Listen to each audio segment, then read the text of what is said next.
dua orang ini bukannya berterima kasih malah mencaci maki ya.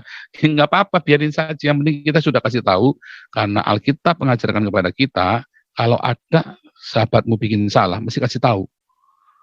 Ya, dan itu saya kasih tahu private, ya. Kalau dia tidak responnya nggak apa-apa. Toh kalau mereka celaka, saya rugi nggak? Enggak, paling cuma ngelus dada atau aduh kasihan.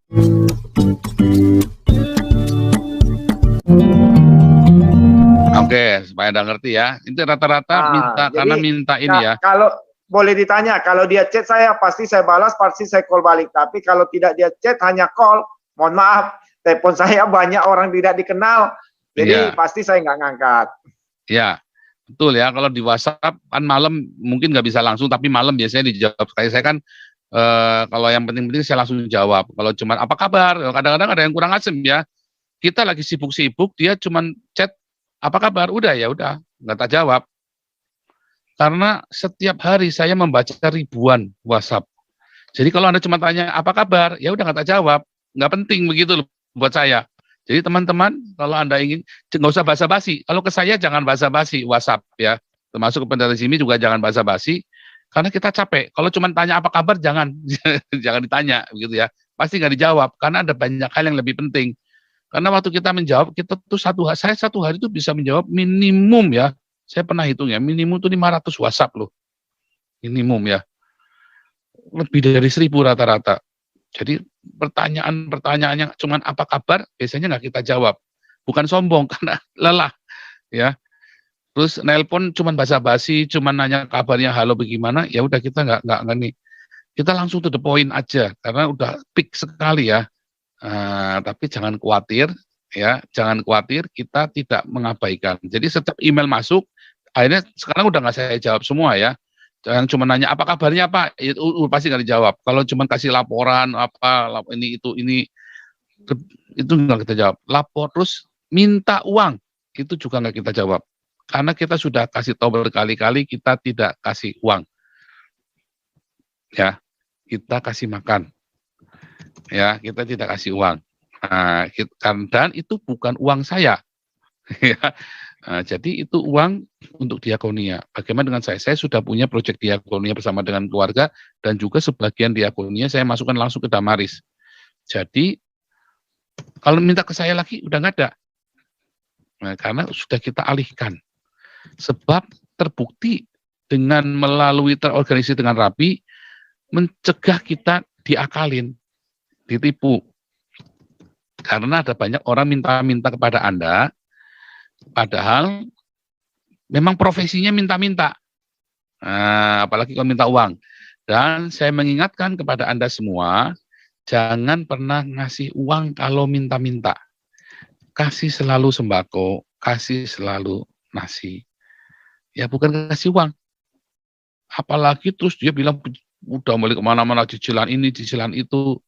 Kalau Anda tergerak untuk membiayai sekolah seorang anak, jangan kasih uang kepada anak itu. Datangi sekolahnya, bilang sama kepala sekolahnya, saya bayarin. Mau berapa lama? Setahun, 6 bulan, atau bagaimana? Anda ngomong. Begitu caranya ya. Nanti dari sekolah itu Anda akan mendapat informasi banyak sekali. Misalnya, Pak, itu sudah dapat sponsor Pak, sudah dapat tunjangan dari sini, tetapi ternyata uangnya enggak. Nah, dari situ. Ya, nanti Anda akan banyak ngerti. Saya banyak mengalami yang gitu, saya banyak ngerti ternyata dari situ. Ya. Jadi begitu cara melakukannya supaya Anda berdiakonia dengan hikmat, nggak ngawur. Karena itu uang bukan uang Anda loh, uang Tuhan loh. Yang Anda pakai untuk berdiakonia. Ya, bukan kita sombong-sombongan, sok-sokan, bukan. Tetapi kita harus tanggung jawab. Ya. Oke. Hari Pak Paul kurang gubrak-gubrak belakangan. Loh, bukan kurang gubrak-gubrak, karena kita lihat temanya apa. Temanya Papua, temanya Pancasila, kalau kita gubrak terlalu keras nanti jepat semua. Cuma hari ini tema kita ini, ya kalau lagi tema apa, pelajaran Alkitab. Kalau hari Minggu kita selalu temanya pelajaran Alkitab. Ya, kita hari Minggu selalu tanya jawab Alkitab. Nah, kalau hari lain kadang-kadang saya bikin tanya jawab Alkitab. Lihat, Nah, hari ini tema kita adalah Republik Halal. Karena sekarang ini MUI dan para ustadz-ustadz ingin sekali Republik Indonesia jadi Republik Halal, walaupun Republik ini dibangun dengan cara yang tidak halal. Di atas darah ya orang-orang minoritas, di atas darah orang tertindas. Ya, apalagi partainya si Kamarudin, lawyernya KC. Itu dibangun di atas darahnya KC tuh, partainya Kamarudin tuh. Hati-hati ya, dia cari dana dari dananya KC lalu dipakai buat bangun partai. Anda yang tergabung dalam partainya Kamarudin, saya jamin Anda terkutuk. Saya jamin itu Anda terkutuk karena diambil dari darahnya orang lain ya. Saya jamin Anda yang terlibat dalam partainya Kamarudin itu Anda terkutuk. Saya jamin itu. Beneran loh, hati-hati ya. Ada seorang pendeta yang merangkap politikus itu biasanya bangsat bajingan kurang ajar. Seorang pendeta yang merangkap politikus dia bangsat bajingan kurang ajar, biadab biasanya. 99,999%. Ya. Udah gitu ngerangkap jadi lawyer sekalian. Nah, itu Anda harus hati-hati. Dari awal saya sudah ingatkan Saifuddin hati-hati dengan Kamarudin. Bukannya terima kasih saya dapatkan, malah cercaan. Nggak apa-apa, kan begitu tugas sahabat. Coba Pak Jimmy Sun nasihatin adiknya. Bukannya terima kasih, adiknya kadang-kadang malah dimaki-maki sama adiknya. Ya kan, padahal adiknya kadang-kadang yang nanggung, kalau lagi susah kita juga yang nanggung. Biasa. Nggak usah dumeh, nggak usah heran. Ya, nggak usah heran. Pokoknya kita sama sahabat, kita kasih tahu. Kalau dia nggak mau dikasih tahu, sama Heri Igin juga sama. Ya, saya kasih tahu, bukannya berterima kasih, ya kan malah ngomongin yang tidak baik. Ya nggak apa-apa, biarin saja. Yang penting kita kasih tahu. Jangan sampai nanti, terus nanti kalau udah kejadian, apa gua bilang. Ya, pokoknya kita sudah kasih tahu. Jadi Anda banyak kasih laporan ke saya, kok masih begitu, ya biarin saja. Yang penting kita sudah kasih tahu. Kalau kita nggak kasih tahu, salah. Ya, saya sudah wanti-wanti sama Heri Kim, hati-hati itu sama lawyernya Martin. Saya sudah kasih tahu sama Saifuddin, hati-hati itu sama Kamarudin. Dua orang ini bukannya berterima kasih malah mencaci maki ya. Nggak apa-apa, biarin saja. Yang penting kita sudah kasih tahu karena Alkitab mengajarkan kepada kita kalau ada sahabatmu bikin salah, mesti kasih tahu. Ya, dan itu saya kasih tahu private ya. Kalau dia tidak responnya nggak apa-apa. Toh kalau mereka celaka, saya rugi nggak? Enggak, paling cuma ngelus dada atau aduh kasihan. Kalau Saifuddin ketipu lagi kan, bolak-balik ketipu Saifuddin itu kan. Ya cuma ngelus dada aja, ya udahlah, gimana lagi. Ya kan. Kalau sampai si Heri Igim ketipu, ya udahlah gimana lagi, cuma ngelus dada saja. Yang penting saya sudah ngasih tahu. Hati-hati ya, dan Anda juga yang masuk ke dalam Askri itu. Hati-hati data Anda dijual sama Martin. Anda nanti diburu-buru sama orang Islam supaya dia jadi lawyernya Anda, nanti cari dana lagi kan. Nah, itu hati-hati ya. Yang penting kita sudah ngasih tahu ya. Jadi bukan urusan kita.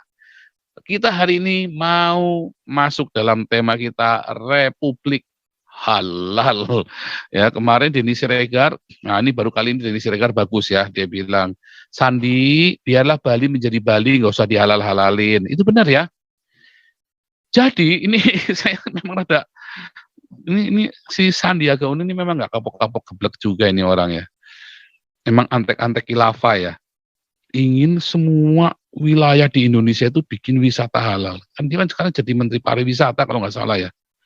Ini adalah ide yang paling bodoh, paling geblek, paling sontoloyo dengan menjadikan seluruh Indonesia menjadi wisata halal padahal bukan wilayah Islam. Karena dengan adanya wisata halal, ya, maka nanti yang dianggap tidak halal oleh orang Islam itu nggak bisa ada di sana. Dan itulah awal untuk mendirikan khilafah di Indonesia. Serem. Nah, serem saudara. Saya mau tunjukkan kepada Anda datanya ya. Contoh nih ya. Wah, saya belum sudah gubrak ini ya. Nggak apa-apa ya. Sebentar, saya mau share screen dulu. Mana nih, share screen dulu ya.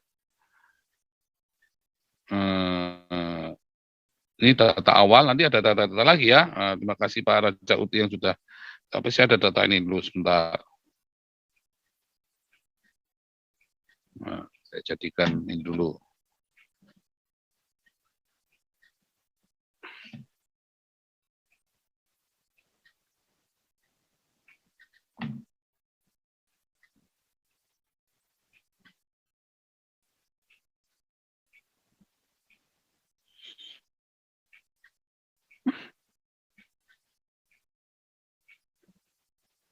Nah, Anda lihat itu ya, datanya itu ya.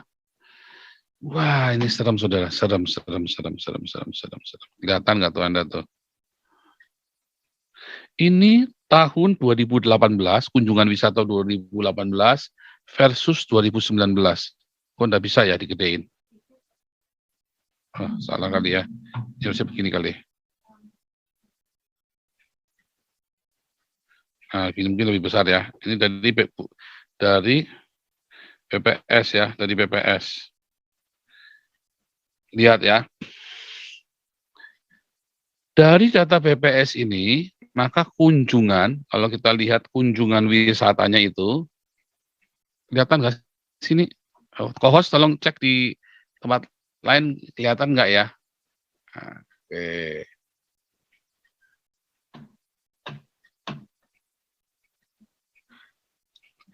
Lihat ya.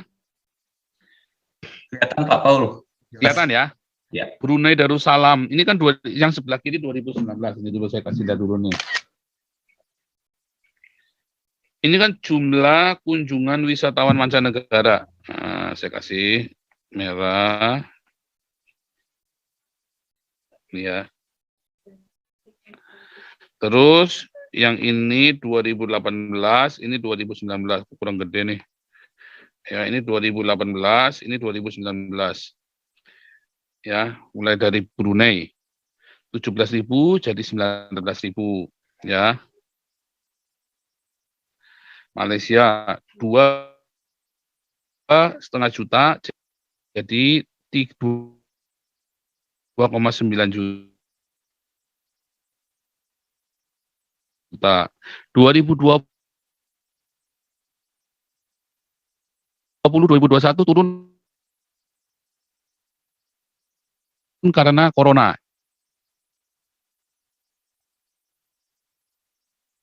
Ya, jadi kita nggak bisa diperhitungkan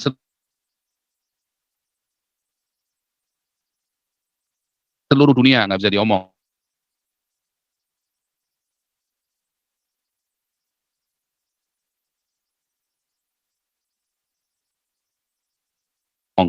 Tapi angka yang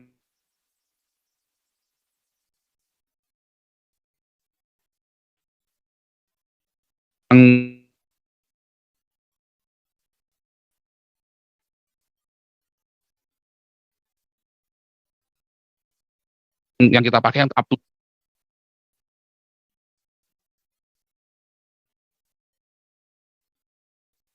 yang paling terakhir adalah 2018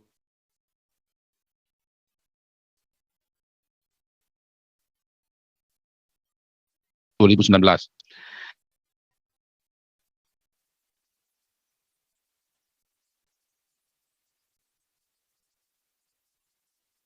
Ya, lihat Filipina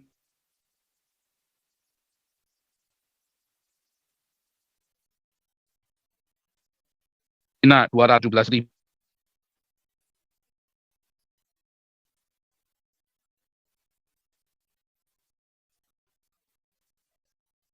jadi 160.000.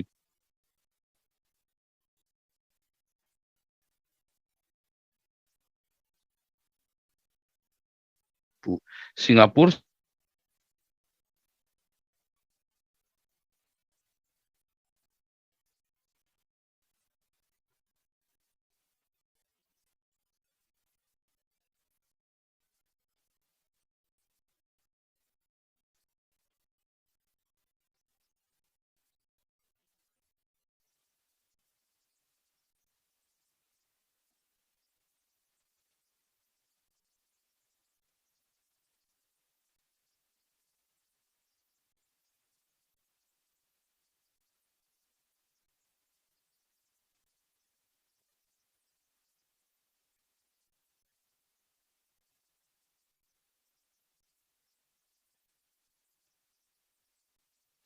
Cisarua sama dengan pelacuran halal.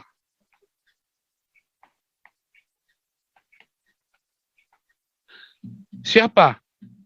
Ini.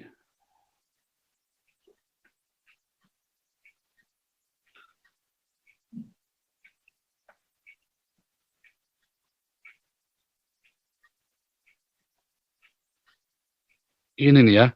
Ini pelacuran halal.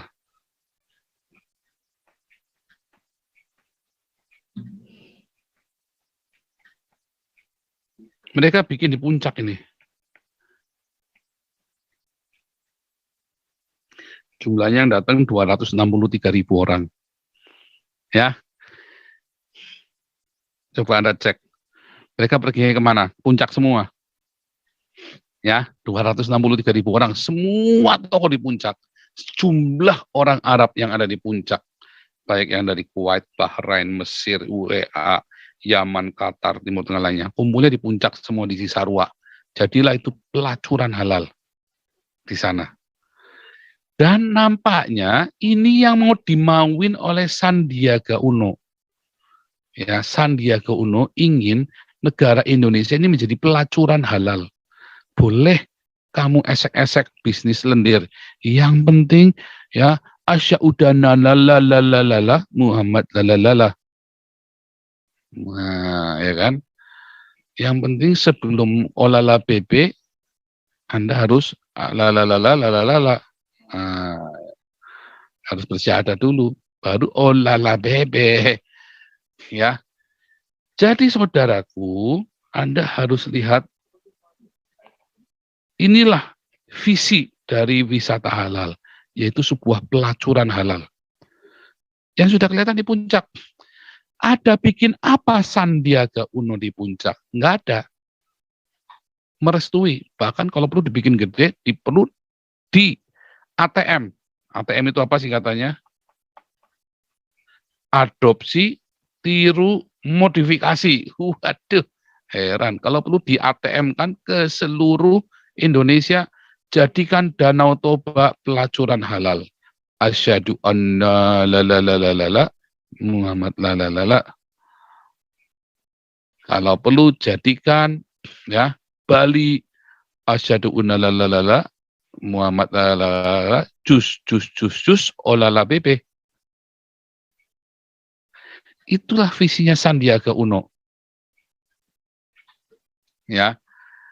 Nah, jangan lupa subscribe dan like. Terima kasih sudah 100.000 subscribers, tapi saya belum dikasih official pemberitahuan dari YouTube ya. Jadi kita tunggu saja officialnya. Nah, itulah kalau Anda lihat bahkan jumlah pengunjung wisatanya saja yang tidak halal, yang tidak asyhadalala itu tadi 10 kali lipatnya. Belum termasuk tadi.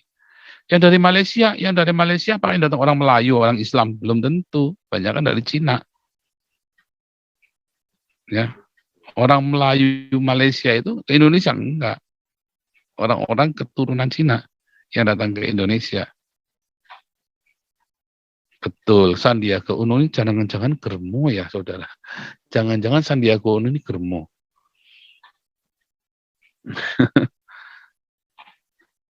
Serem ya. Oke, jadi total pengunjung wisata dari Timur Tengah ini ternyata cuma 200.000 saja dibandingkan dengan yang dari Cina yang 2 juta. Ya, coba kita lihat lagi. Orang dari Eropa, ya, dari Australia segala macam, ya Australia, Denmark, Prancis, Italia, Belanda, Spanyol, Eropa Barat, ya lainnya Rusia. Total Eropa 2 juta. Total Eropa 2 juta. Ya. Total Eropa 2 juta. Total Amerika 500.000. Masih tetap lebih banyak daripada yang di Arab. Jadi tadi Paretonya, ya kalau kita lihat, ya ini total Oesania ini kan dari Australia kan paling gede kan. ya, 1,5 juta. Paretonya kalau kita lihat ya, ternyata Pareto ya, tadi 2 atau 3 juta dari Malaysia, 2 juta dari Singapura, 2 juta dari Cina, atau 2,5 juta tadi ya, 2,5 juta dari Cina, terus dari Eropa, 2 juta dari Eropa, dari Australia 1,5 juta, 1,5 juta dari Australia, ya 500.000 dari Amerika, ya 3 juta, 2 juta, 2,5, 2 juta, 2,5 juta. Lalu yang dari Arab hanya 250.000 saja. Lalu demi 250.000, maka tega-teganya mau bikin wisata yang asyadu anak, lalalalalalala, Muhammad lalalala, jus, olala bebek, pelacuran halal. Demi orang Arab yang 250.000 ini, Sandiaga Uno mau bikin ini semua supaya lalalala,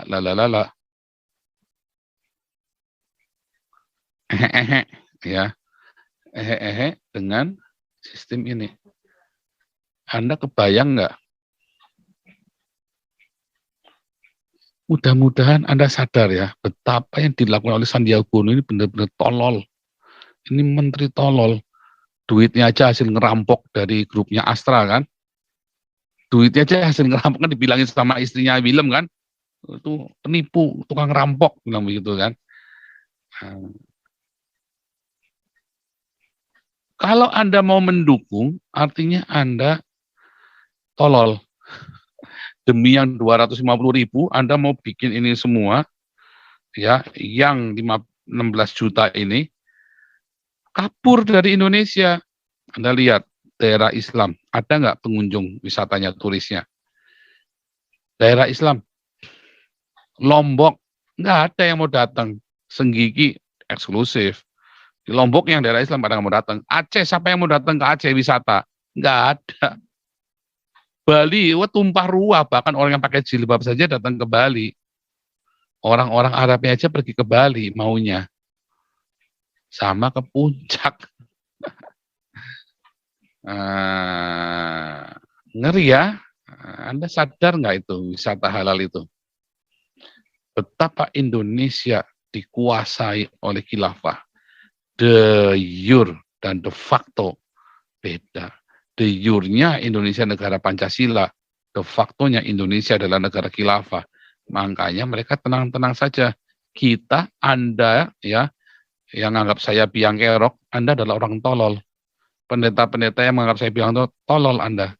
Anda ditakut-takuti. Orang-orang Tionghoa yang menganggap saya tolol, yang menganggap saya biang kerok, Anda tolol. Anda mau.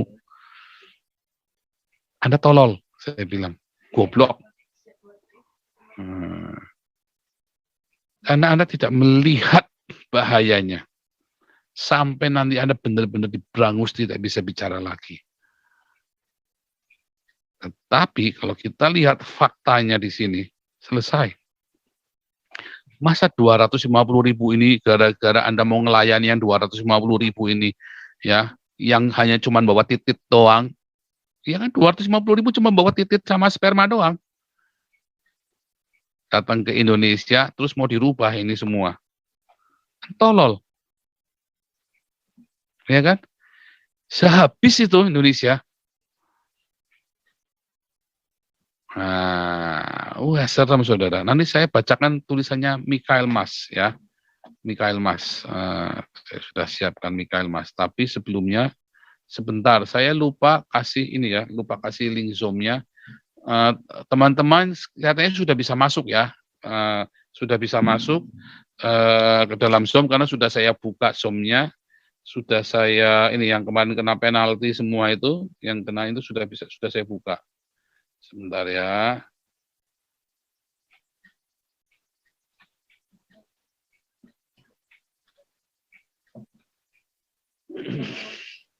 Nah, ini sama nih Amin Wijaya nih, Pak Bang. Amin Wijaya dari hari pertama KC di Mabes sudah galang bantuan buat support buat lawyer. Malah diteror sama lawyernya KC ya. Ini saya udah bilang lawyernya KC itu hati-hati ya, tapi ya memang begitu ya. Terima kasih Amin Wijaya. Benar, saya tahu persis. Soalnya Amin Wijaya waktu itu minta izin sama saya, boleh nggak Diakonia Jakarta Barat dialihkan buat lawyer nasi 20 bungkus. Saya bilang tidak boleh. Akhirnya Amin Wijaya keluar pakai duitnya sendiri. Saya ingat persis itu. Amin Wijaya keluar duit itu buat lawyernya KC. Terus mulai galang. Ya mulai galang dana dulu kan pakai nama siapa. Kampret dia juga ya. Malah diteror sama lawyernya KC nih. Hati-hati dengan lawyernya KC nih. Ngeri, ngeri, ngeri, ngeri, ngeri, ngeri, ngeri, ngeri, ngeri, ngeri, ngeri, ngeri, ngeri, ngeri. Ini saya baru cerita ya. Ini saya baru cerita wisata, belum yang sekolah ya. Ya. Ada sekolah milik negara yang siswanya dipaksa jadi Islam, karena nggak mau jadi Islam, maka tinggal kelas, nggak boleh naik kelas. Bangsat biadab, bener nggak ini Menteri Pendidikannya nih? Ya, harusnya kepala sekolahnya dipenjara. Nah, ini harusnya tugas jaga larua nih. Tuntut penjara, karena itu adalah bentuk diskriminasi. Itu bukan cuman mengancam, dia sudah melakukan diskriminasi, harus masuk penjara. Itu sudah melawan Pancasila, ini tugas jaga larua. Harus masuk penjara ini kepala sekolahnya. Nanti ya, kita sampai ke sana. Wah, sebentar. Sebentar ya, saya harus membagi linknya ke YouTube, karena ada yang nanya. Sebentar ya. Wait.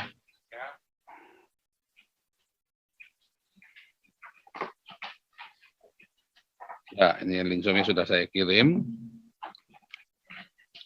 Oke.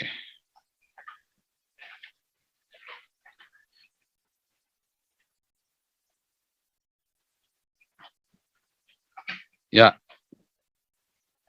Susu. Udah. Nah, ini saya sambil siapkan artikelnya Mikhail Mas dulu ya.